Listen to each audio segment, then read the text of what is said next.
ẹ̀dọ̀kí ìròyìn lórí bẹ́ńbẹ́yẹ́kẹ́ TV. Gómìnà báǹkì àpapọ̀ orílẹ̀-èdè Nàìjíríà Godwin Emefiele ń kó owó ṣàtìlẹ́yìn fáwọn agbébọn lórílẹ̀-èdè Nàìjíríà. Àjọ DSS ló sọ bẹ́ẹ̀.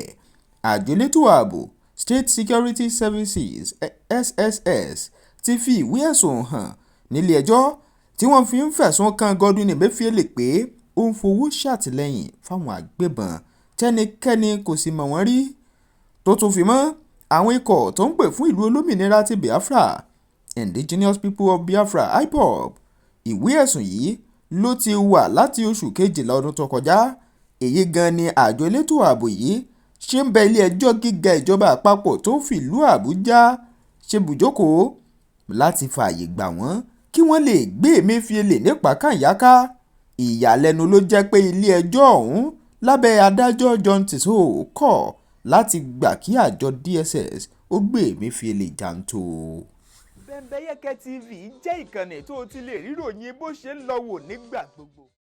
Lábẹ́ bó ṣe wò kó rí, a ò ní sún gbèdéke ọjọ́ 10 oṣù kejì ọdún yìí tí a fi síta lórí owó tuntun tá a ní kẹ́ ẹ gbà.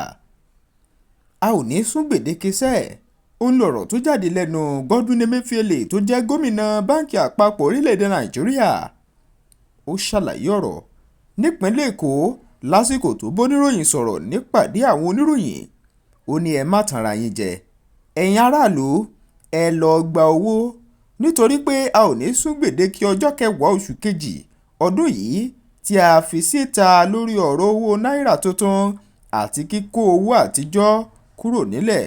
Bó tilẹ̀ jẹ́ pé láti ọjọ́ 10 lọ àwọn èèyàn kan sì lè kó owó ọ̀hún wá sílé ìfowópamọ́ tó jówó àtijọ́, ṣùgbọ́n kò ní nítẹ̀wọ́gbà mọ́ láàrin ìlú fún níná.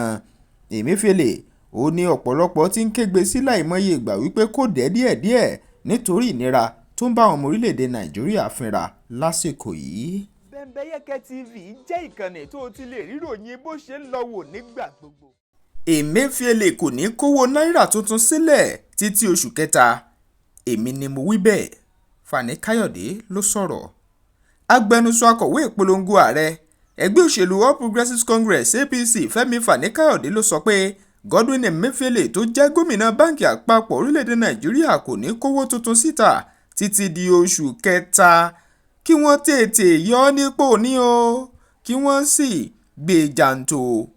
Ẹ̀wẹ̀, Bọ́lá Tinubu náà ló ti sọ láìmọye ìgbà pé àwọn kan mọ̀ọ́mọ̀ kówó pamọ́ ni kí ètò ìdìbò tó ń bọ̀ yìí lè má ṣẹnu rè.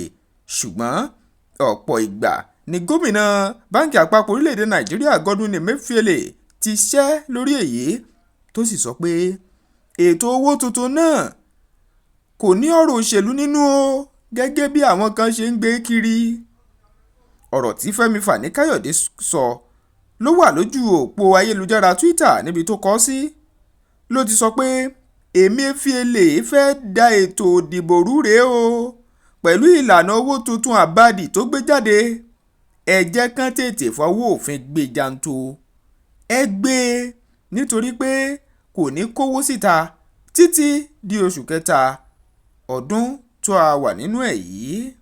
Bẹ́ńbẹ́yẹ́kẹ́ TV jẹ́ ìkànnì tó ti lè ríròyìn bó ṣe ń lọ wò nígbà gbogbo.